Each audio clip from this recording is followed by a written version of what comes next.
আসসালামু আলাইকুম। আমি নাহিদ আর আজকের ভিডিওতে আমি আলোচনা করব শেয়ার ব্যবসা থেকে অর্থ উপার্জন করার উপায় প্রসঙ্গে।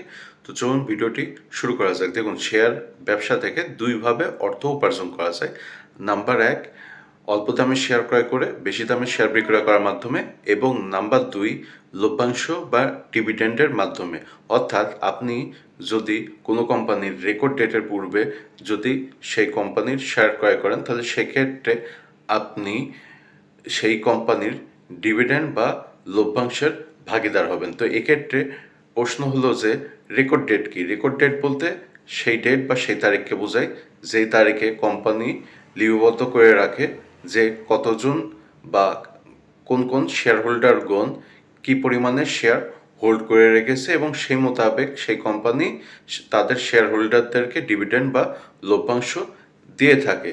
আর এক্ষেত্রে একটা কথা বলে রাখা ভালো যে ঢাকা স্টক এক্সচেঞ্জ এবং চিটাগাং স্টক এক্সচেঞ্জের তালিকাভুক্ত সকল কোম্পানিসমূহ নিয়মিত ডিভিডেন্ড বা লভ্যাংশ দেয় না।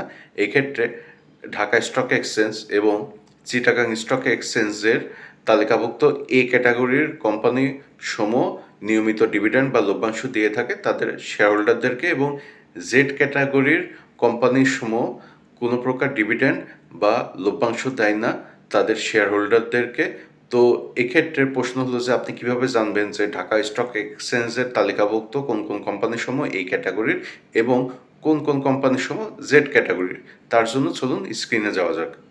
ঢাকা স্টক এক্সচেঞ্জের তালিকাভুক্ত কোম্পানি সমূহের মধ্যে কোনগুলো এই ক্যাটাগরি এবং কোনগুলো জেড ক্যাটাগরি সেটা জানার আগে আমরা চলে যাব গুগলে গিয়ে আমি এখানে লিখে সার্চ দিলাম category wise share list in DSC, এটা লিখে আমি গুগলে সার্চ দিলাম। এরপরে চলে আসলো গুগলের রেজাল্টে সর্বপ্রথম যেটা দেখতে পাচ্ছেন আপনারা, এটার উপর আপনারা ক্লিক করবেন। এরপরে ঢাকা স্টক এক্সচেঞ্জের ওয়েবসাইট চালু হয়ে যাবে।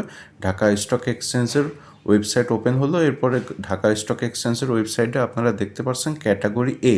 এই ক্যাটাগরি এ তে তালিকাভুক্ত যে সকল কোম্পানিসমূহ দেখতে পাচ্ছেন আপনারা, এগুলো নিয়মিত লভ্যাংশ দিয়ে থাকে তাদের শেয়ার হোল্ডারদেরকে। তো এবার আসা যাক যে ক্যাটাগরি জেডের কোন কোম্পানিসমূহ রয়েছে সেগুলো আমরা দেখব। তার জন্য ক্যাটাগরি জেডের উপরে আমি ক্লিক মারলাম, উপরে অপশনে ক্যাটাগরি জেডে এই যে সকল কোম্পানিগুলো দেখা যাচ্ছে, এগুলো কোনো প্রকার ডিভিডেন্ড বা লভ্যাংশ দেয় না তাদের শেয়ার হোল্ডারদেরকে। তো এই ছিল আজকের ভিডিও। এরকম নতুন ভিডিও না খুব শীঘ্রই আমি আপনাদের সামনে হাজির হব। আপনারা সবাই ভালো থাকবেন। ধন্যবাদ।